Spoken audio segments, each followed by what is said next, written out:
Hello and welcome back to the channel. Blizzard are at it again with another patch iteration, reverting some changes. I have not read this yet, so let's go through it together. The patch notes to the latest version.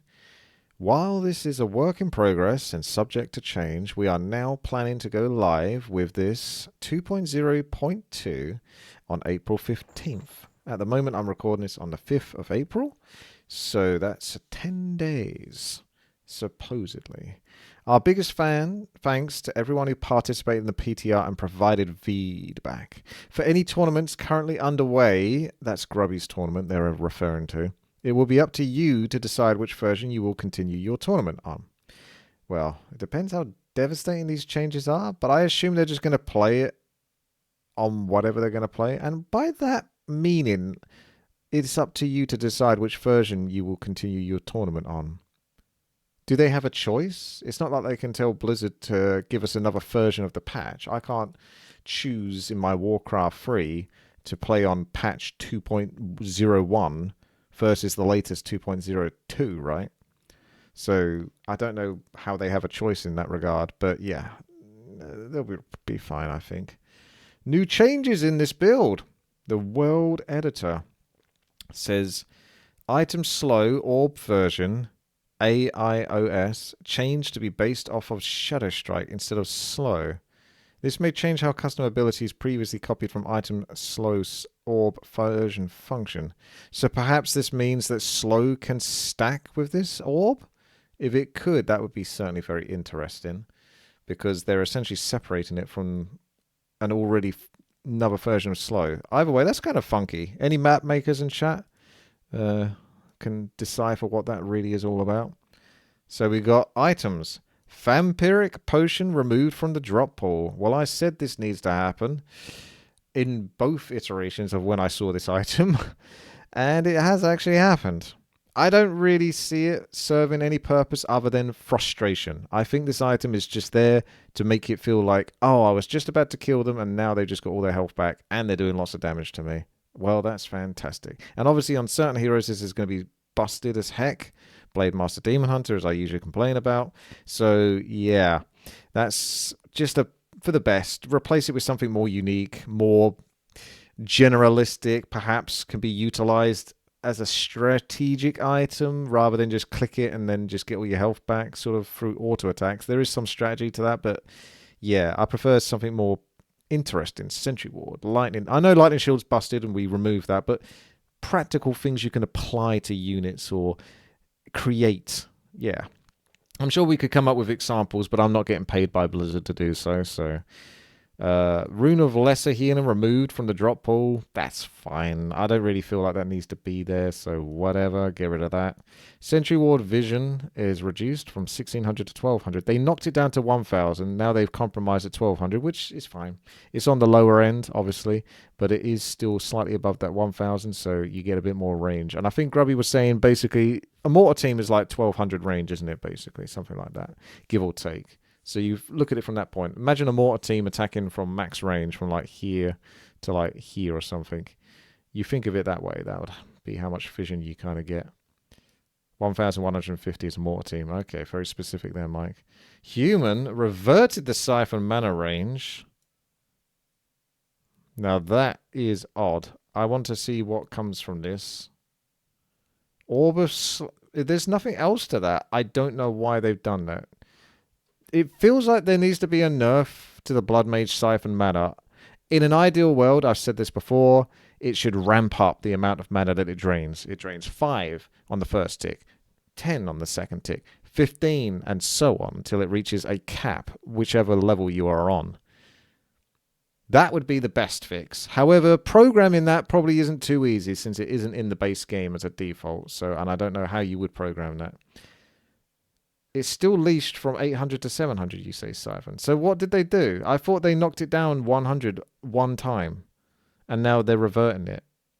So how is it still nerfed if they're reverting that change? Unless they nerfed it 2 times. But I don't recall that. Orb of Slow, they nerfed both the range and the leash. Oh, I see. So they've got the range but the leash.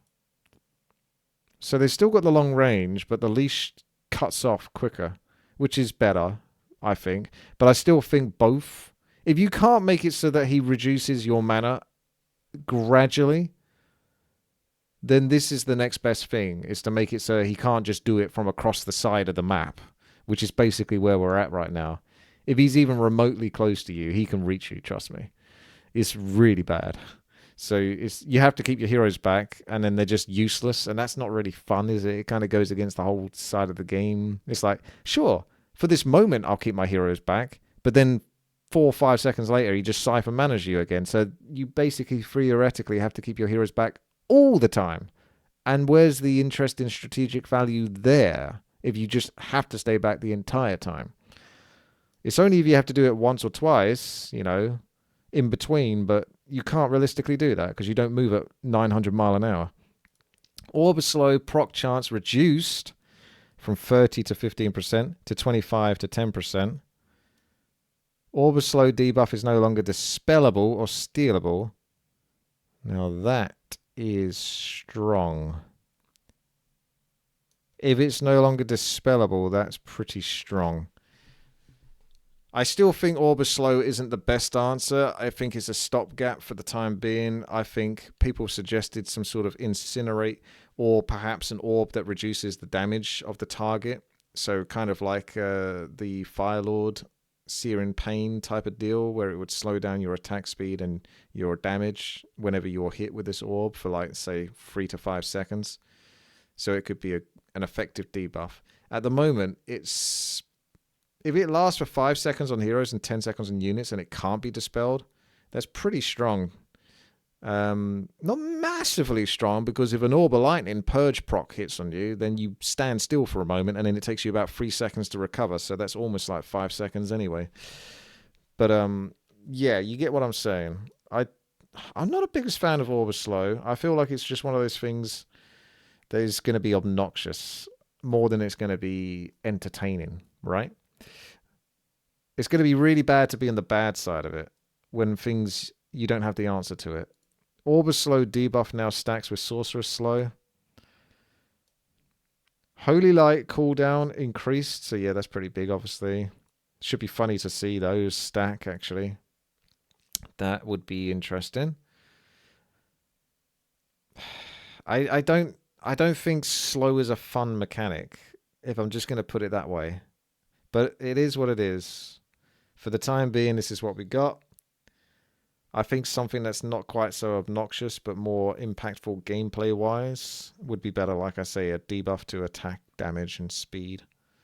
You like slow. Yeah, it's annoying. It's just annoying, isn't it, really? No one likes being slowed. No one likes being stunned. So the more of that you have in the game, the worse it is, really. It's control, yeah, but it's like an annoying control, isn't it? Holy Light cooldown increased from 5 to 5.5 seconds. So they've compromised between the 6 seconds and the 5 seconds. Well, they can go to the decimal number, 5.5, then fair enough. Note that the HUD does not support decimal cooldowns and will display the cooldown as 6. Yeah, because Nick says it rounds up to 6.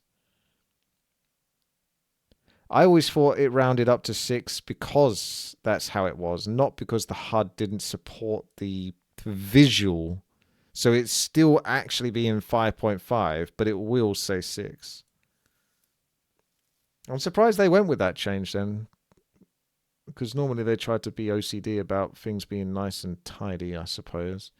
So it will be a bit weird when it's 5.5 seconds, but you have to wait for the 6 seconds to display correctly. Yeah, it's odd, but sure. Flame Strike mana cost reduced. That's kind of neat. You don't see Flame Strike all that often. It is a powerful spell in certain circumstances, but let's face it, how often do you see Flame Strike? Not much. So 10 mana off is pretty minuscule, especially on an intelligence hero, because you can afford the mana most of the time on an intelligence hero, and one that can steal mana. So this is hardly a huge buff in comparison.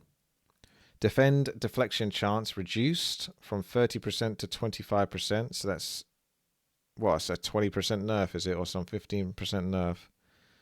If you look at it from the point of going down 5% from 30%. Am I correct in that thinking?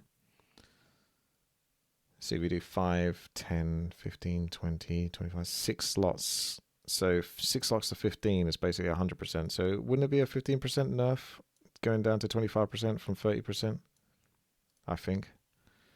Defend deflection chance reduced. So basically it makes it harder for them to throw back arrows at archers and spears at dryads.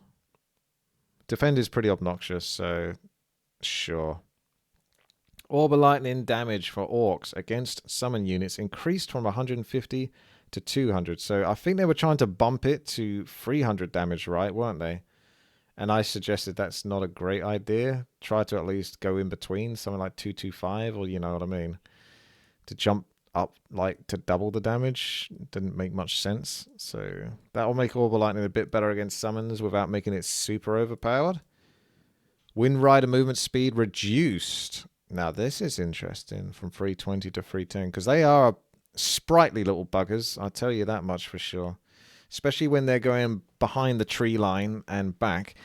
I said about a buff to trees and Night Elf, being able to see beyond the trees, but I'm honestly wondering if this should be just an upgrade for all races. It does make a lot more sense to be thematically for Night Elf, but human have this problem, which I had the other day, against an orc with Wind Riders, and if they get you in a certain position, you're just locked in your base. I had my rifles all sort of spread out nearby the trees, but the wyverns would be invisible when they're behind the trees, and they'd just come over the trees, whack, whack, whack, whack, with one volley, as I've got my towers that are in between my main base and my rifles, so it's right up against my main base. And because they're human towers, they're paper towers, they're made out of paper. One volley from the wyverns, all of your work trying to upgrade that tower, gone. It's just gone. The wyverns bugger off behind the trees again. They're back to being invisible. I tell you, that if there's anything that makes your blood boil, it's that sort of thing. I've already put the places. I've got rifles. I've got what I've got, and I'm doing the best I can to try to help these towers go up, and they can still just easily be just destroyed without any problem. Maybe give towers air view, flying unit sight, possibly, something like that. Because obviously I can't be able to see air units unless I have an air unit myself, but that comes from a workshop, which you won't typically have, or at least not until much later into the game. Wind Rider movement speed reduced. So sure, something to deal with those annoying buggers would be helpful. Sentry Ward Vision reduced, we saw that. Night Elf reverted the Hunter's Hall lumber cost, so they were trying to knock it down to 80. It's back to 100, but I think they buffed the Wisp's rate getting lumber, so that's maybe why they're reverting some of these changes. Reverted the Nature Blessing cost, so that was to make that cheaper. I don't mind getting Nature's Blessing. It's kind of expensive, but to be fair, it's a pretty good, cool sort of late game thing for Night Elf to have, to move your Ancients quicker, and you know, you could put a Tree of Life in your own base and then get Nature's Blessing and then walk the Tree of Life over to an expansion instead of putting your Tree of Life at an expansion where it's more exposed. So I like Nature's Blessing. I think it's a cool ability. It opens up.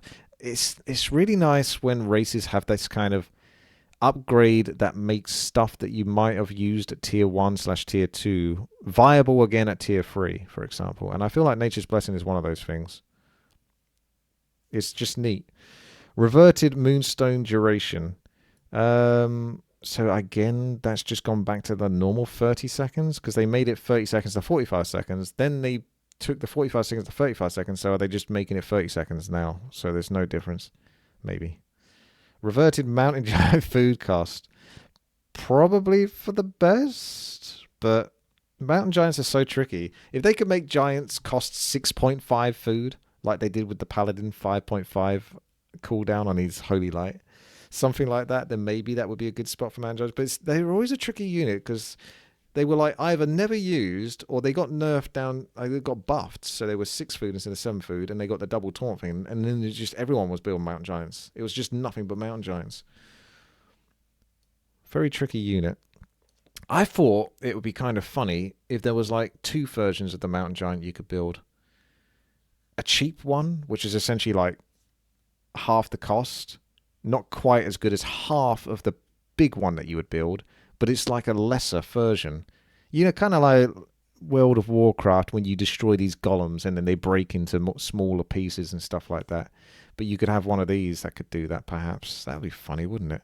If you had like this kind of... All right, let's just illustrate this, shall we? Let's say we got a golem here, and he's got, I don't know. How much health? They have like 1600 health or something, don't they, when they're proper? So you could give him something like 750 health. That might be too much if I'm going to do what I'm going to do with it in a moment. This is like a lesser mountain giant, but I don't know what to call it. It's a small mountain giant. 750 health. It would have, you know, it doesn't really need much damage because it's supposed to just be a tank. 650 is better, is it? Oops, I don't use this much, so... Because what I want it to do is to split. I think that would be interesting. Like a Hydra. Oh, whatever. Where's the actual tool for paint? Is that it? No. That's a color picker. That's an eraser. That's a pencil. That's a fill. So what the heck happened to the paint tool that I had a second ago? Oh, here it is. 650 health. This is a small golem, basically. A hill giant or something like that. This video is jank now, yes. When it dies, it splits into 2 more that each have 250 health each, or 300 health. Something around that. I'm just literally just winging this off my head. But basically, it's like, I don't know, 190 gold or 200 gold, something like that. And 50 or 45 wood, something like that. Right? So the idea is like, because mountain giants are tricky units, they're an all-in kind of unit. You have to put quite a lot of investment into them to be tanky and stuff like that. This is just kind of like a grunt that when it dies, it splits into 2 more. You could use them to scout. Yeah, it's kind of like the Hydra split. So the idea is to essentially give Night Elf something to tank other than bears, because otherwise Night Elf just constantly just go bears, and it's fine. It makes sense for them to go bears because they're just such a versatile unit, but it makes things like mountain giants kind of redundant. So if you had like a smaller version of the mountain, you could still have both versions of the mountain giant, but you had a smaller version. Again, I don't know how you would fit this all in the Ancient of Lore because there's not really space, but you get what I'm kind of coming at here.